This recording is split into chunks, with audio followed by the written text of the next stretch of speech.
Assalamualaikum warahmatullahi wabarakatuh. Hamdan wa syukranillah, salatan wa salaman ala rasulillah wa ala alihi wa sahbihi wa mawalah. Kita bersyukur kepada Allah subhanahu wa ta'ala telah dapat melaksanakan salat di awal waktu serta berjamaah di masjid sebagaimana dicontohkan oleh baginda Rasulullah sallallahu alaihi wasallam. Kita berselawat kepada Rasulnya. Semoga selawat-selawat ini akan menambah cinta kita kepadanya dan beliau pun mencintai kita sehingga cinta kita tidak bertepuk sebelah tangan. Sidang jemaah maghrib yang dimuliakan Allah subhanahu wa ta'ala. Kita lanjutkan pengajian kita tentang salah satu amalan hati yang sudah masuk kepada bab amalan hati, yaitu syukur. Berapa pekan yang telah lewat secara berturut telah juga kita bahas apa itu syukur, bagaimana bentuk syukur, sarana apa saja untuk bersyukur, dan pada malam yang berbahagia ini sampailah kita hal-hal apa yang dapat membuat kita bisa bersyukur kepada Allah Subhanahu wa taala. Para ulama mengajarkan kita untuk masalah duniawi ini agar kita melihat ke bawah. Rasulullah sallallahu alaihi wasallam pernah bersabda dalam sebuah hadis, "Unduru ila man huwa asfala minkum wa la tanzuru ila man huwa fawqa minkum." Pandanglah orang yang ada di bawah kalian dan janganlah memandang orang yang di atas kalian. Karena sesungguhnya hal tersebut lebih mendorong kalian untuk tidak meremehkan nikmat Allah Subhanahu wa taala. Setannya Allah Subhanahu wa taala di antara yang dapat membantu kita untuk mensyukuri nikmat Allah adalah dengan cara kita melihat ke bawah. Melihat ke bawah bukan dalam arti hakiki kita lihat seperti itu, tetapi bagaimana dalam kehidupan sehari-hari kita. Ketika kita misalnya sakit tidak bisa bangun, masih ada orang di bawah kita yang jangankan bangun, bernafas juga susah. Dengan melihat seperti itu, terasa nikmat Allah itu ada pada kita. Tetapi kalau yang kita munculkan adalah keluh kesah, baru sedikit saja sakit cemekam kita, seolah-olah sepanjang-panjang umur hidup kita untuk cemekam. Baru sedikit saja sakit kepala, seolah-olah seumur-umur kita dihinggapi sakit kepala terus-menerus. Begitu capeknya kita sampai keluar dari kata-kata kita, mengkupluh napah hanam deme. Padahal ketika dia katakan mengkupluh napahnya, dia sedang melepas dan menghirup nafas.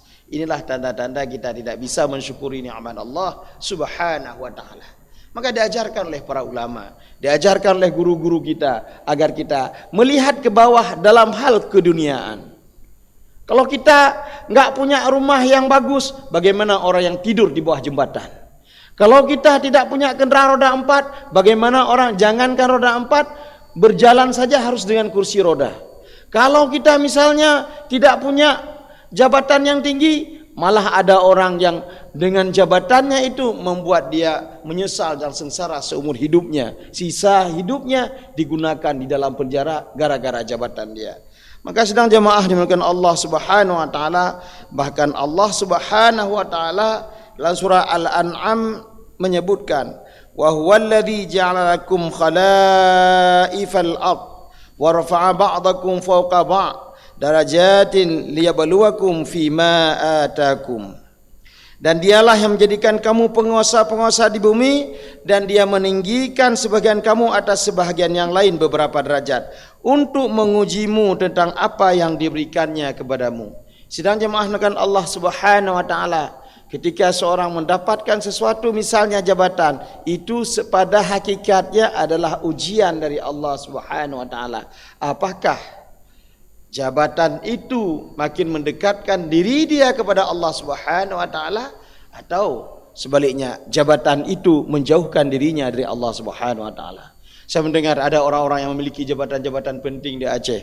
Menjelang maghrib, di situ azan berkumandang, dia malah ajak ajudannya jak dapat milih. Itu ada, dan dia masih hidup. Ketika malam tahun baru, ketika Pemda Kota Banda Aceh melarang makan mercon, malah dia bakar mercon. Tapi Allah sudah menegur dia, semoga dia sadar dengan teguran-teguran Allah tersebut.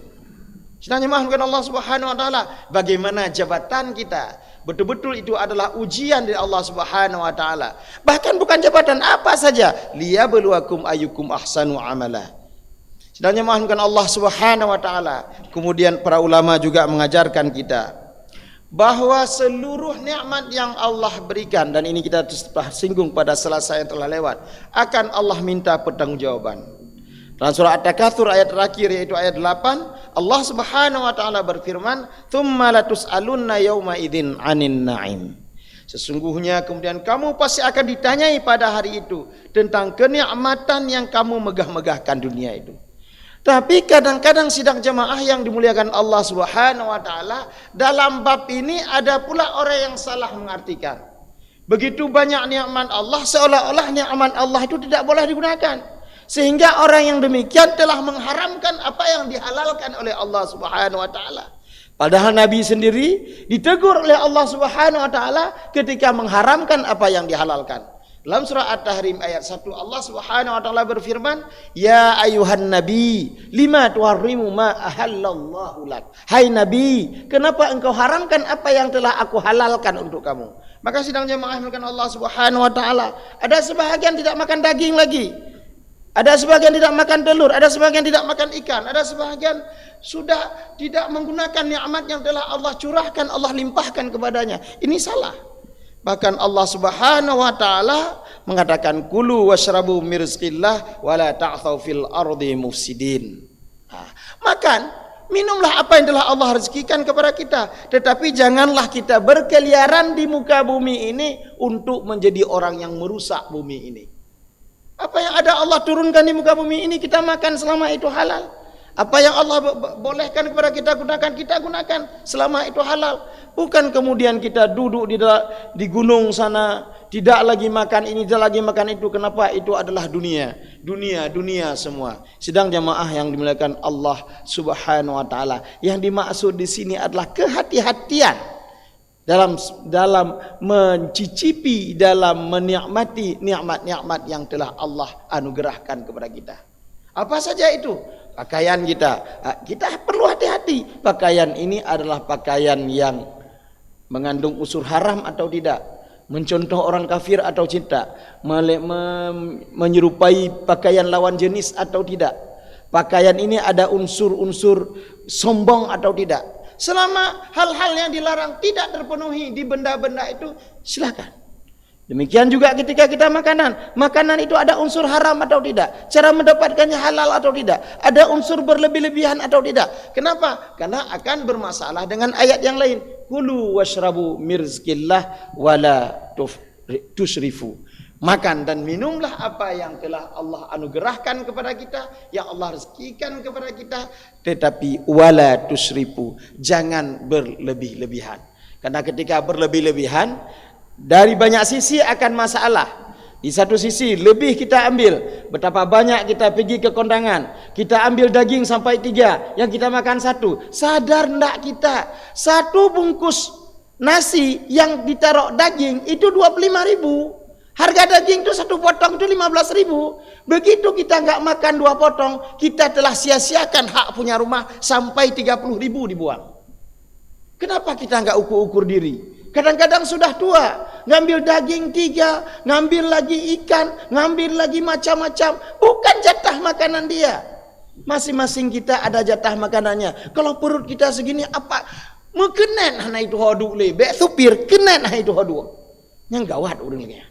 Akhirnya apa? Selesai makan, sia-sia. Ini satu sisi. Sisi kedua, muncul kesombongan. Sisi ketiga, ya kadang-kadang penceramah pun kena juga nih. Yaitu kena asam urat. Asam urat ini muncul kena tusrifu Ustaz ya, karena berlebih-lebihan. Kuah belangongnya yang jit tak pajuh kini Tuhan lekra, tak pajuh lapang kra. Kuah ji lebo sendok, tak pajuh sabah pingan. Makanya jit ke asam urat, jit kolesterol, itu juga akibat berlebih-lebihan. Sedang jamaah yang dimuliakan Allah Subhanahu wa taala, cara di antara sarana lain supaya kita bisa bersyukur atas nikmat-nikmat Allah Subhanahu wa taala adalah berdoa kepada Allah Subhanahu wa taala. Rasulullah sallallahu alaihi wasallam mengajarkan kepada Muaz, apabila selesai salat jangan lupa membaca satu doa, Allahumma a'inni ala dzikrika wa syukrika wa husni ibadatik.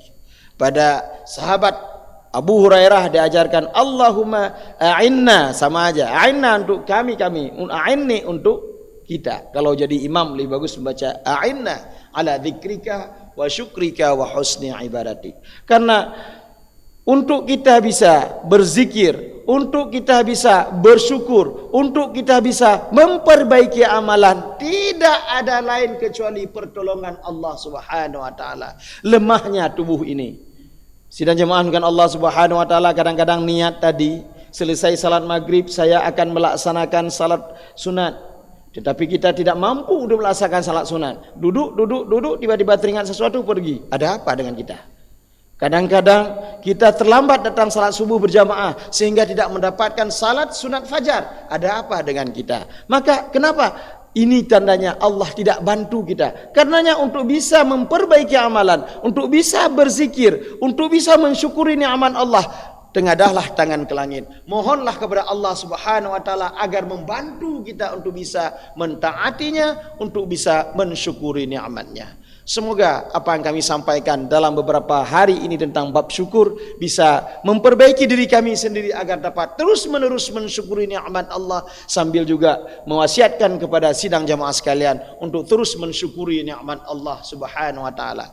Ketika kita minta sesuatu kepada Allah, bukannya Allah tidak memberikan kepada kita, tapi hikmah sesuatu tidak diberikan itu kita tidak pahami.